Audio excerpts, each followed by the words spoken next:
Hello folks, and welcome to Linux for Seniors. And if you have never heard of my YouTube site, I'm going to encourage that you subscribe or at least bookmark this. Now, I've been around computers for over 25 years, and this is not my first video project. I had a different YouTube site in the past, and I'll cover that really quickly when I get onto showing you some information in web browsers.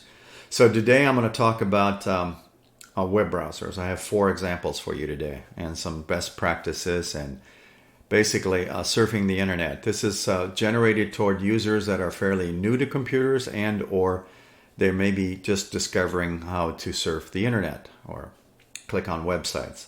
So I'm going to talk about some important things to think about.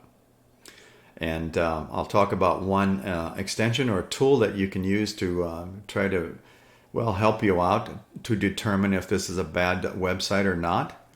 And at the very end, toward the end of this video, I'll explain how your web browser works in the background, how all that stuff is in harmony, and what your your connection to the internet, how all that stuff works in the background.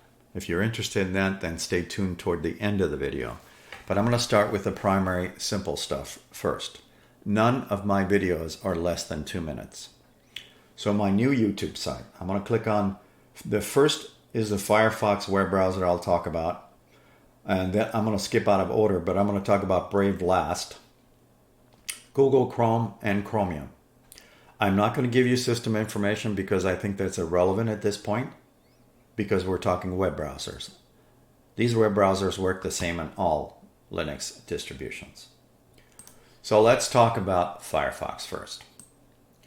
Whatever your home page is when you open these things, and I have one tool that I'll talk about in a second, and then I'll also talk about some little tips and tricks on resizing your material in here to make it larger or smaller. I'll click on my YouTube site briefly and let you know that this is not my first project. First of all, I used to have another YouTube site recently that was called Linux Tips by Thor. You can go Google that if you want to, or use your favorite search engine. It is discontinued and closed, but you may find remnants of information out there that says how many videos I used to have. There were over 450. So I made this new YouTube site on February 9th, and I've got roughly, how many do I have in there? 44 videos. So that's not too bad for that short time frame on all kinds of material. Okay? I'll leave this in here. If you are one of those folks that has a nice large smart TV, you can open up your YouTube app here. Go find Linux for Seniors there, and you can watch my videos on the big screen. I do recommend that you watch my videos on a large screen. Okay, just because some of the text may be small on some of my videos. But now I'm going to show you a hidden little trick. I'm going to make this really large. And I'll talk about this feature that I'm doing here, because I can do this in any web browser. I can also do this in file managers if you're looking at files. But more importantly, I'm going to leave it at 120%. It's that percentage up here. You want 130? Let's go up a little bit for. How about 130? Is that good enough? All right. Now, yeah, you noticed I didn't click on anything. I'll talk about this feature in a second if you're curious. Again, subscribe. None of my videos are less than 2 minutes, or you can bookmark it. So here's an example of bookmarking. So this is for Firefox. You can leave the title alone, or you can trim it. And I'll show some of the examples of that in a minute. So I'm going to hit cancel because I already have a link here. All right, let's talk about this for a second. So I have 3 search engines here. You have DuckDuckGo, Yahoo, and Google. And then I'll talk about the importance of this lock symbol and what HTTPS means and HTTP and a little bit here. But the first thing I'm going to do is I'm going to search for something. I'm going to give you a common reference that maybe you're looking for, maybe a bank, for instance. How about Chase? So Chase Bank. I don't bank there, but let's just use that as a guinea pig. So you'll notice on my web browser, something is different unless you got this tool already. Then you'll know what I'm talking about. Do you see those little green check marks? So I have a tool or an add-on or extension that I threw in here to help folks that are, fairly new to web browsers understand something before they click on things. And since this says chase.com on it, I have this little green dot. It says this is safe to click on. It's made by Bitdefender TrafficLight. So TrafficLight works like this. We all know that when we come up to a traffic light, it's either red, yellow, or green, right? Well, it's the same thing with TrafficLight. Green is safe or go. Yellow is caution and red is stop. So if you have this tool turned on and you see a red link here, before you click on it, I would think twice. What tool is this? It's called TrafficLight. You can get that from the extension for Firefox. As a matter of fact, all of the web browsers I'm going to talk about today have this installed. All of them. And I'll point to the areas where you can install them. So in Firefox, if we're doing saving the links, we use the little star. There's other web browsers you do a little bit differently for saving links on this little bar down here. Okay, we got this so far. Okay, I'm going to back this out. And back this out and back this out. And go all the way back. Or should I just close and reopen? Let's close and reopen. So we know we can put links in here. The longer the names, of course, like that, is you get less of these in here. And you can rename any of these links. So let me give you an example. I'll just use Amazon, for instance. Amazon.com. A lot of people go shopping here, right? I do. I like their site. But maybe you don't. So anyways, Amazon.com comes up with a green box. Also, did you know that Amazon also hosts websites? They have cloud services. They host storage spaces for a lot of companies. But I'm going to click this. And I'm going to bookmark it. And also, if you have an account with Amazon, you can sign in. And according to what you've got setting in your web browser, and most of them are defaulted, it will save your login information. So I'm going to hit that. And I'm going to use the default and leave it alone because we're going to edit this in a second. I want to just show you how easy it is to do this. So let's say you're done with this thing and you went back to Google and you're doing something and then you decided, oh, you know what? I want another link in here.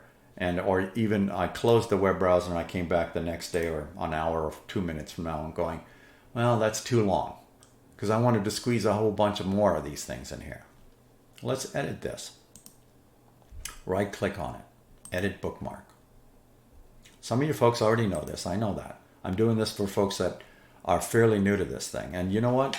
I had a subscriber the other day tell me that they were 71 years old, rediscovering computers, and they are loving it. You know what? I like to hear stories like that.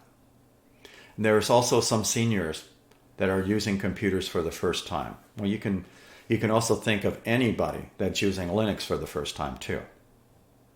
All right. Let's move along. So I want this out of here. I want this to be Amazon.com maybe. So I'm just going to drag this over to here. And I have an extra period I can deal with. So first I'm going to delete that and go back that up one more. And now that's gone. Is that sufficient or you want to get rid of the .com part? This is just the name. This is not the website. What does the URL stand for? The web link. The name of the address. Universal resource located if you're curious. But it's the web address. Now I have the name. That's all I care about right now. So now it's called Amazon. Can I actually make that an A so I can get more of these little guys here on this line? Sure. I'll use the word A for Amazon. Because the web link is the most important. I'm pointing at it. It says A. Then you can see the address underneath there. Okay? Does that make sense? All right. Now, what is all this other stuff that I have sitting here? Well, first of all, let me talk about this tool here. What am I doing? What am I doing? And why is this scrolling in my new resized whatever I just did? Let me scroll this back up. Now, you heard I just used the word scroll. Well, okay, so I'm right-handed. My left hand is sitting near my keyboard. And it's very convenient because I have a control key sitting there. So when I depress and hold it while using my computer mouse with my right hand, using the scroll wheel, I can scroll up and down while holding that control key and resizing this. When I release the control key, let's say it's 80%, it will remain in this size. And now I can scroll normally. Scroll wheel on my computer mouse. I'm not even near this bar. If you feel like you need to grab a hold of it, so be it. I don't use it. I scroll using my mouse. I can do this in any web browser and file manager also. All right, let's talk about this little guy here, this little lock symbol. If you don't know what that is, normally if it's displaying your address, it'll have HTTPS, S for secure, S for secure. What does that mean? Well, your banks, for instance, like your Chase Bank or credit cards or anything financial institutions, they should all be using the S part. And you may not actually see that a lot of times. You may just see the lock symbol. But this is a secure connection. This one is verified by this entity here, and that the S part means security or secure connection. If you want to think about this, it's a private connection between your web browser and the entity you're connected to, like your bank, for instance. Let me show you an example of this. I will go and look for like Chase Bank, for instance. So let's use that example. And my TrafficLight extension tells me that this is safe to click on. So I'm going to click on it. And it has the lock symbol on it. Keep in mind, there's a lot of people out there that make malicious websites. And I'm going to stop here for a second and talk about some best practices when you're dealing with email. Let's say you shop with Chase. You've got a banking account with them or your credit card. And someone sends you an email pretending, or maybe it is from Chase, but they're saying, this is Chase Bank. There's something wrong with your account. There's something wrong with your checking account. There's something wrong with your credit card. Would you please click on this link and correct that information as soon as possible? And there's urgency there, right? So what they do is, since it's on email, I'll use the nice convenient link that is here and click it. And what happens is they click on a website that looks exactly like this one, but the web address will be slightly different. And then they plug in their username and password and try to sign in, and something happens. It may even sign in temporarily, but then they'll say, service is unavailable, or please reload your web browser, or come back tomorrow, or something else. But then it's too late. They already got your username and password. They already know you're shopping with Chase because they put up a fake website and they know you got a Chase account if you're trying to click in here. And you just tried to sign in, so they recorded your username and password. You can think of the damage from here. I don't think I need to explain this to a lot of people, but it does happen to quite a few folks.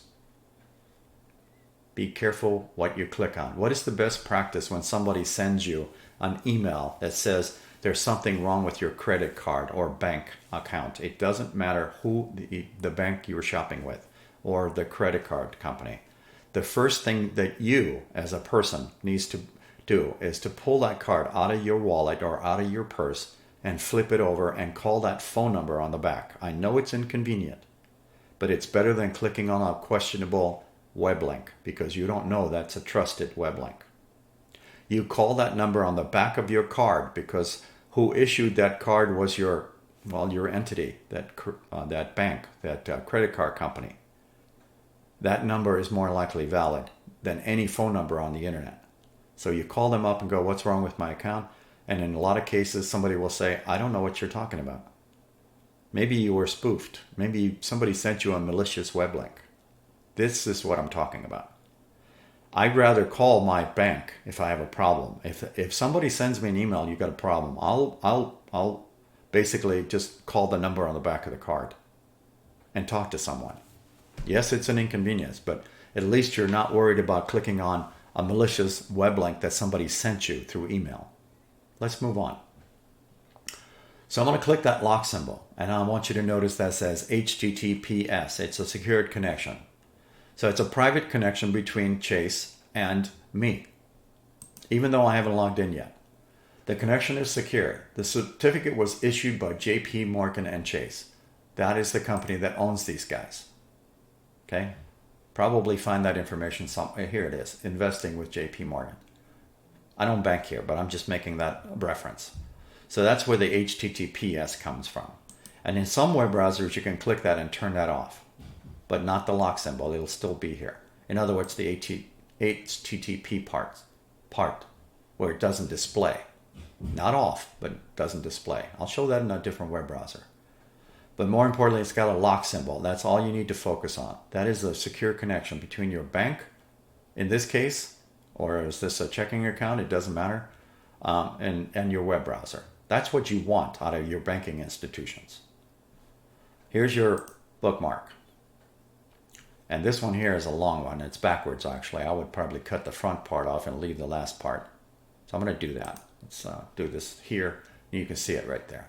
So I'm going to edit this thing. It looks kind of long and weird. So it has the chase.com on the end. So basically I'm going to click in here once and then just drag this across and then hit delete. I'm just going to leave out the .com part. And now I can get more icons in here. It's still Chase no matter how. I'm going to go to Amazon quickly. Go back. One more. Two more. And Chase. You get the idea? Okay. Now I'm going to close this and go to the next web browser. I'm going to go a little bit out of order. So I'm going to save Brave for last. Let me click that. So when you're doing your links in here also, I'm going to click Google using the same thing. Of course, I could use Yahoo. Let's use Yahoo for this example. Do you want to use, let's do Chase Bank again. Why not? Nice guinea pig. All right. So we have the official site down here. It's green. It's got obviously TrafficLight installed. And I think on this web browser, I have to click this weird looking thing, but you can click on Manage Extensions and find TrafficLight there also for Google Chrome. So I got that turned on because I have these little check marks. Other than that, what happens when I don't have TrafficLight? You don't get these little green guys. Can I also resize this like I did in Firefox? Absolutely. I can scroll up and down all day long. 250%, 110%, 125. I have a scroll bar. Do I use it? No. I just put my mouse in the center, for instance, and scroll up and down with my computer mouse. I don't even use these things, actually. You can. Everybody has a different way of doing things, right, folks? Yeah, okay. So let's click on the official and take a look at that. So now I'm going to turn this always show full URLs off. Universal Resource Locator. In other words, the web address. So now you can see what that looks like. It has just the lock symbol and chase.com on it. But the more important thing is it has a lock on it. It still has the same, it's still a secure connection. And it's still issued by JP Morgan. Certificate is valid. It's still a secure connection. It's a private connection between the bank, or a Chase in this case, and myself. Private connection, secure connection, a tunnel, an umbrella, or a dome, whatever you want to look at. So it's an official website. More importantly, I'm going to bookmark it. On this web browser, Google Chrome, you have a star. You can just do that, and you can hit done. Same deal here. You can right click and you can edit that to your heart's content, and you can call it whatever you want. I'm going to chop all that stuff off and we'll call this Chase. Or we can call it C if I wanted to. I can go as low as one letter. I'm going to call it C for Chase because I can. And a lot of times you may do that for these websites that you don't really need the extra name if you're really trying to squeeze more of these on this line here, your bookmark. And a lot of these web browsers, you need to turn that on, show bookmarks, okay? But more importantly, keep in mind, you can install TrafficLight or not, and what these things mean. So if I wanted to look at the address again, I turn on always show full URLs. Universal Resource Locator or the web address. So far, so good? All right, so DuckDuckGo does not use TrafficLight also in this web browser. So if I were to use Chase in here, you'll notice that does not display that in here. So DuckDuckGo uses something different. But anyways, you can also plug in some of these DuckDuckGo things. So I just wanted to point out the three search engines here. That'd be Google, DuckDuck, and Yahoo, for instance. In Yahoo and Google, that TrafficLight shows up, and here it does not. So far, so good? All right. So again, bookmark thing. And if you wanted to use that little TrafficLight, then look in Manage Extensions for this web browser and go install it. Chromium is pretty much the same as Chrome. You still have the star here and the same thing. I'm going to talk about DNS in a little bit here. And more importantly, you can go search. I'll do the same thing here, Chase. And find the... Oh, does this resize also? Absolutely. Again, I'm holding down the control key with my left hand while scrolling with my right, my computer mouse that is. And then once I get it to the size I want, that's 90%, that's 100, it's 110, that's 125, so I'll leave it there. And you take your mouse anywhere inside this window and you can scroll up and down. It doesn't matter where you are. All right, so let's do, that looks like the official website, so let's click that. And we have the lock symbol, same deal, secure connection, and right-clicking on that address. Always show full universal resource locator, in other words, the web address. Again, the S part is secure, private connection between your current website and your web browser. Manage extensions, TrafficLight, if you want that. So, Brave web browser. This one is interesting. I'll click this out of here for a second. And I also have TrafficLight installed in this one, but this one also has an interesting feature. So basically I am going to, do I want to use Chase again? Why not? Since I've been using the example. So TrafficLight is installed on this one. You can tell because it has the little green check marks. So that's the official website. And how you bookmark in here is this has the address HTTPS and a lock symbol. But the bookmarks on this one is over here. So all I would do is that, and it's the same deal. I'll let you just leave the default. It's going to send it to this current location. You can also select others, and I'm going to hit done. So it puts it there, right click, edit, and you can rename that. So we're going to call that one C for Chase. How's that? So I can get a whole bunch of these little icons in here. Keep in mind, that's still Chase. Doesn't matter. Yahoo. Chase. What is this guy? It looks like a lion. All right, first of all, this is a Brave web browser. Now, if you go on to Brave's website, it will explain how to install that for Linux. Because a lot of your Linux distributions, their software stores or software manager, different names, will not have that in their repositories or their storage of software. But if you go to the official Brave website, you can find instructions of how to install that for your particular distribution. So I'm going to close that and point to this little guy right here. It's called a Brave Shield. It's a very interesting tool. First of all, this is already pre-configured with some blocked ads, but I wanted to point out to this one. Upgrade connections to HTTPS. You remember I've been talking about that HTTPS thing?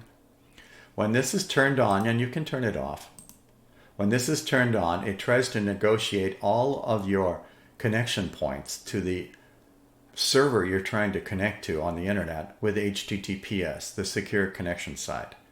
And if that website has the security certificate, it negotiates a conversation and you are connected. If it does not, you may have to turn that possibly temporarily off. But I can tell you a lot of newer websites nowadays are supporting this because it is a way to go as far as trying to get a security certificate from one place to another to make sure that you are, well, surfing on the correct websites. And more importantly, you have a private connection to especially banks, credit cards, or anything that has personal information. Hence the S part. You can turn that off if you want to. I like it. I like that feature. If I am connecting to a website on the internet, I prefer to connect to any website using the S part. I'm going to click Google for a second. Guess what? That has an S on it. I'm going to Linux for Seniors for a second. Hello, folks. And I have to stop this loud guy. I want you to notice there's an S here. This is YouTube at Linux for Seniors. It's another way of getting here, but you can also do a search. But more importantly, I want you to notice there's an S there. So there's a security certificate in here. Okay. Certificate is valid. Okay. Now I'm going to point to a link that I have here. So we have distrowatch.com using a standard web browser. So the .com is a commercial website, right? So I'm going to click that for a second. Maybe you've been here. Maybe you looked at some of these distributions. Close that for a second, and I'm going to click the link next to it. This is a non-profit website. This is a commercial site. What's the difference between the .org and the .coms? The .orgs are supposed to be non-profit. However, guess what? This one also has an HTTPS connection. Forget about focusing in on this stuff. You can do that later when you become a subscriber, and I'll explain all about cursors and that kind of stuff. But I wanted you to focus in on this part, the HTTPS part. Even though this is a nonprofit, they're still using a secure connection. Does that make sense? Okay. Now, I think I've covered that every one of these web browsers works the same. You can resize. Let me go through this one more time. You can resize the information using my little trick by holding down your control key on your keyboard and scrolling up and down. And once you get it to the size you want, the scroll bar, it will scroll in this size. You don't need to grab a hold of this thing. You can just use the scroll wheel on your mouse to do this with. And it's at 50% currently. Hopefully you're watching this on a large screen. If you're watching this on a mobile device, it'll be really tiny. That's at 110. How far can I crank this? I think it's 400% right here. It's 480 currently, 500%. This is really excessive. I'm going to scroll backwards. I'll scroll down to somewhere around 130. And once I release the control key on my keyboard, I can leave it this way and scroll up and down. It'll remain in the size until I change it. I'm going to click on this Amazon.com for a second. This is for the folks that want to know how this stuff works in the background. I'll explain how your internet service provider provides something that you may not be aware of, or another entity if you program that in to your wireless settings or your Ethernet settings. This is more for folks that want to know how a web browser works, and more importantly, how you can change some of the security settings for you. Use this information and then check the information on the internet if you don't want to accept anything I have to tell you from now on. But more importantly, I'm going to take this Amazon.com and I'm going to right click on it and copy it and let you see what happens in the background. Every web browser does this, including the ones on your mobile devices like your smartphones. Everything on the internet will use this service. It's called, I'm going to just refrain and use the name, it's the yellow pages of the internet. I'll just call it that for now. But right now, what I'm going to do here is I'm going to use a word called ping in my terminal box, and all Linux distributions have a terminal box. So I'm going to paste the Amazon.com part and just talk about this for a second. That's highlighted in white.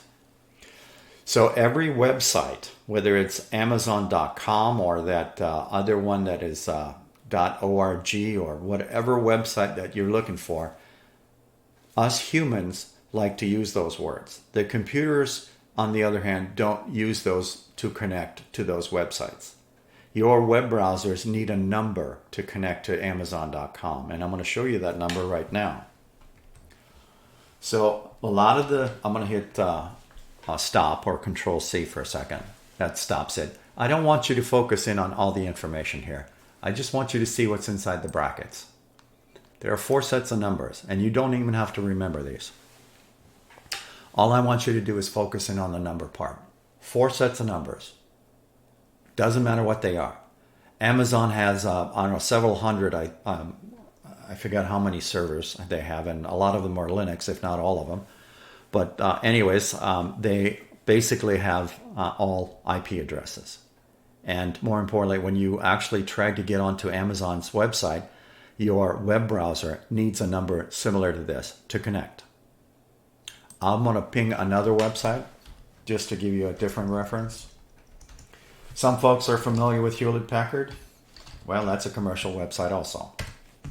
And that is the my current number for Hewlett-Packard.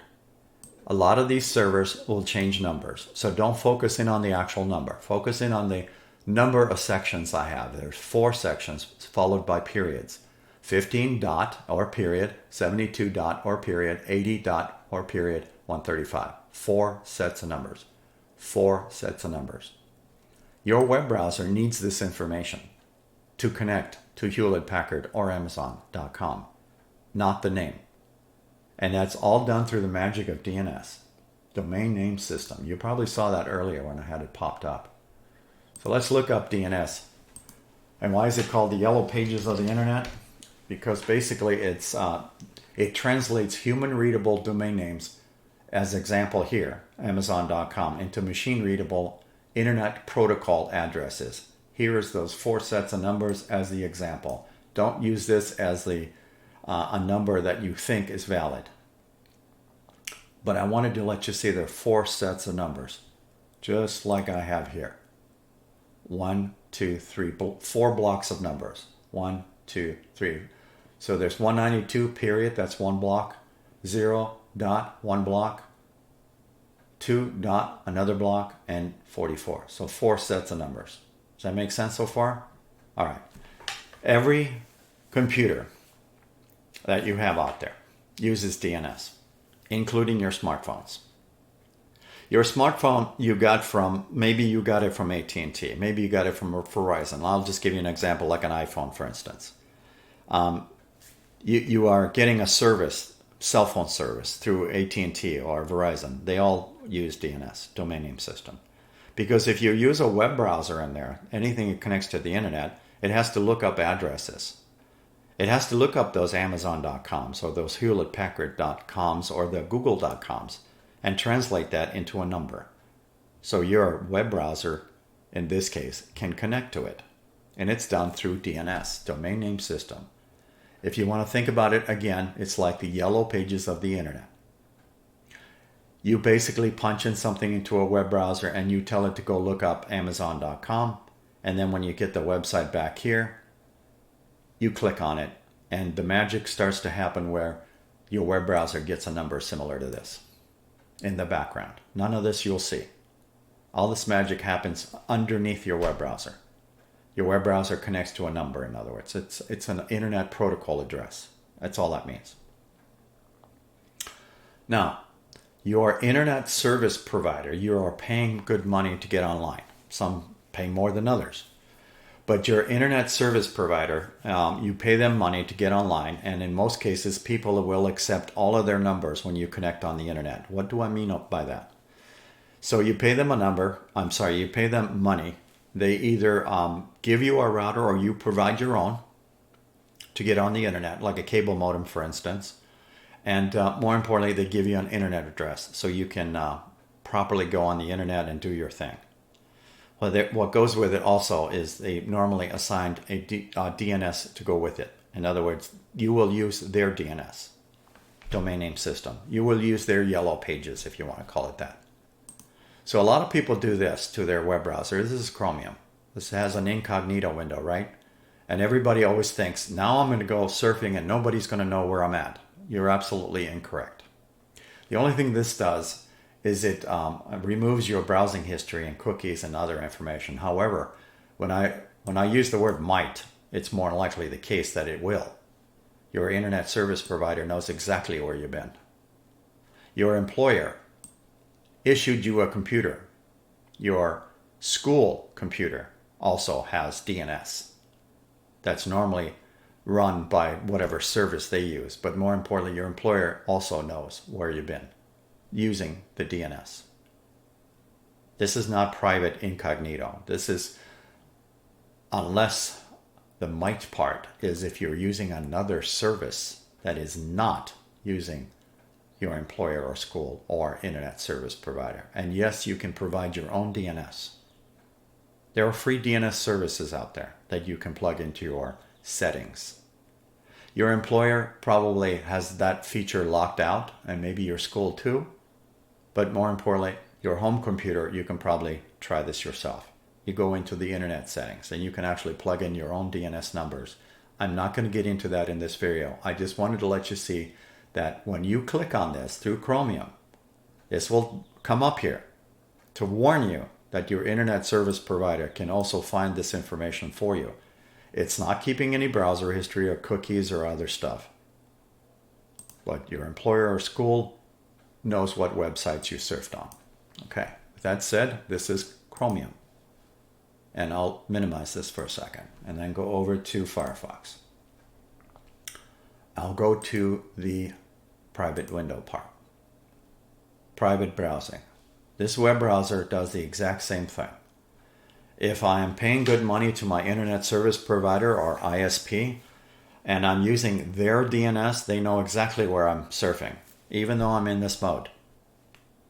It's not keeping browser history though, and cookies, and forms to fill out, but more importantly, my internet service provider knows where I've been if they want to actually track that information. Even in this mode, because I'm using their DNS, domain name system, everything goes to my internet service provider for translation. In other words, lookup. So you're probably wondering, are there free places? Can I change this? Does it cost money? Well, yeah, you can buy DNS services, but you can also get free ones. So let me give you some free information on DNS. Again, DNS is like the yellow pages. I'll put in service for 2023 or 2022. I don't think it doesn't really matter which one I use. All right, we're still dealing with 4 sets of numbers. You remember that? Amazon and Hewlett-Packard. Where's Hewlett-Packard? Right here, 4 numbers. Forget about all this other stuff.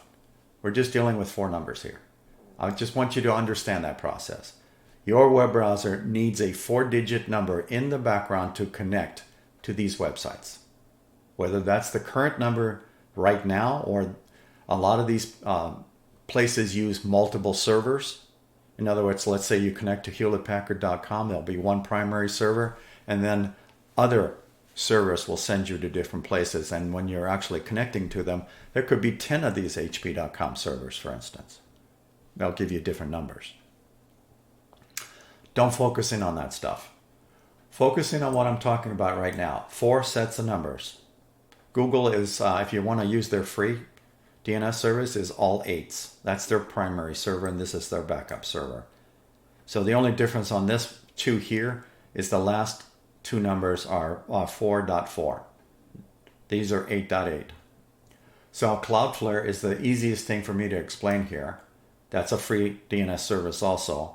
Is 1.1.1.1. You would plug that number into your wireless settings. I'm not going to get into that now. I just want you to understand how this process kind of works and the importance of it. I use this service right here. It's free.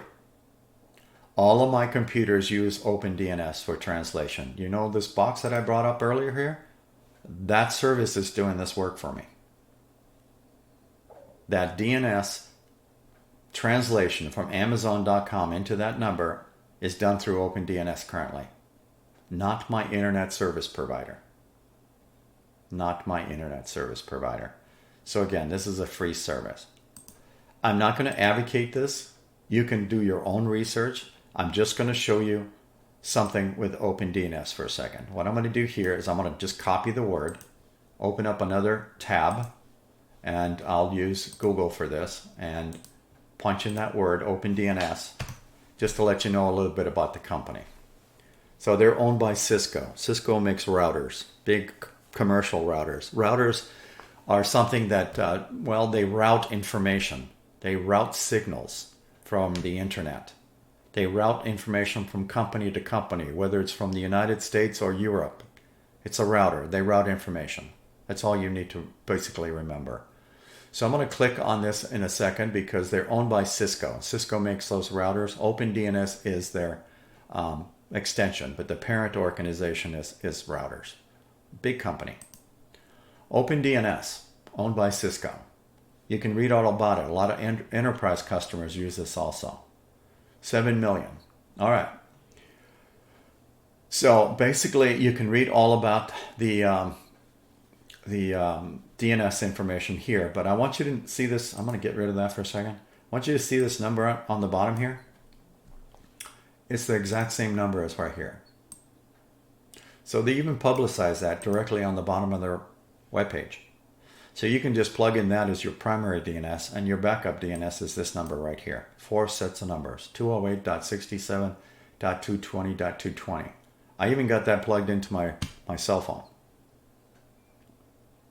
when I'm using DNS for my wireless internet at home. My wireless internet at home, my Wi-Fi on my cell phone, I have this set for this also. So DNS again is domain name system, and it looks up numbers so you can go surfing on the internet. Okay, so that's what DNS does for you. Not only does it do it for home computers, and by the way, this DNS business, is it only one web browser? No, it's all of them on my system. Doesn't matter what I'm using. OpenDNS does translation for all of my web browsers. That information that I punched in here earlier, I'm going to use PING again, but this time I'm going to use Google.com. You got to punch it in correctly first. If it's misspelled, it probably won't ping it right.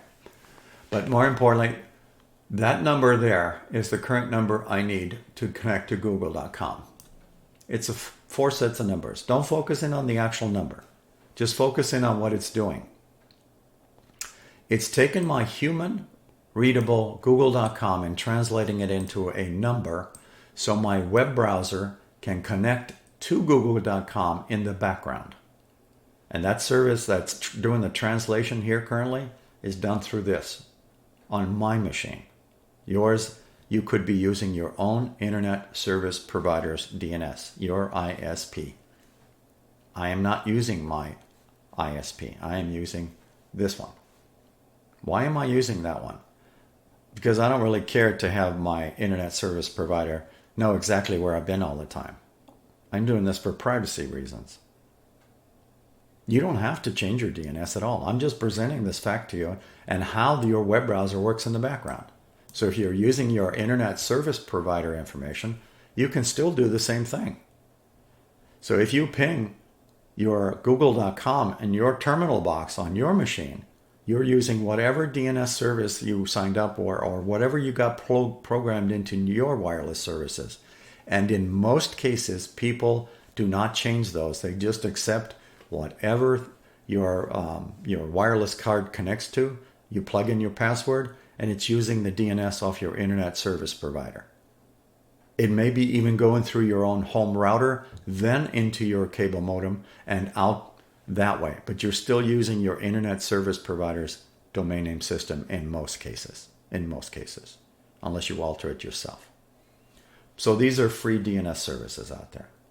Again, if I get enough interest in any of this information, then I will do another video on this thing. But in general, just wanted to let you understand that your web browser connects to the internet through a DNS, and DNS is basically like the yellow pages of the internet. Your web browser needs an address that is 4 digits long. In this case, they call it IP version 4. There's a version 6 that's coming out. Be a long string of numbers. But that's another animal to talk about later. But in general, that's all you need to remember today. There are also more options in here. Here's a good primary example of this thing right now. So here's OpenDNS numbers right here. 4 sets of numbers, 4 sets of numbers, 4 sets of numbers. Primary DNS, second DNS. Backup server, primary server. You'll want to think about it in this way. So here's just some information for you.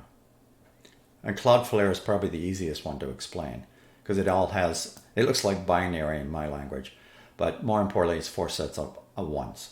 followed by a period after each one. 4 sets of numbers, 4 sets of numbers. Primary, secondary. Primary server, secondary server. This one's down for maintenance. They're doing backups. Something's going on with it. Uses the second one. Still does the same job? Yes. Same thing with OpenDNS. I've never had an outage. But if they are doing some maintenance, it falls back to this one. Can I program in my settings on my wireless to only do one? Yes. However, if you're going to do it right, it takes only one more extra line when you're doing this, when you're programming in those numbers. And it's done graphically. You don't have to worry about punching in computer code. All you got to do is remember the numbers.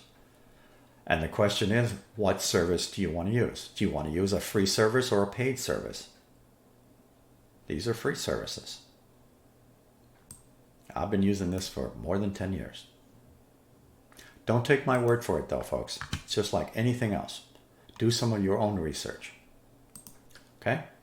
But I wanted to provide you the information at least for whatever DNS service you have on your computer or even on your smartphones. That stuff gets translated in the background. Those fuzzy, friendly .com names and google.coms are all translated to a number in the background. And it's all done through the magic of DNS, domain name system. On that note, folks, I am going to say stop. And thank you for watching, and hopefully you're subscribed.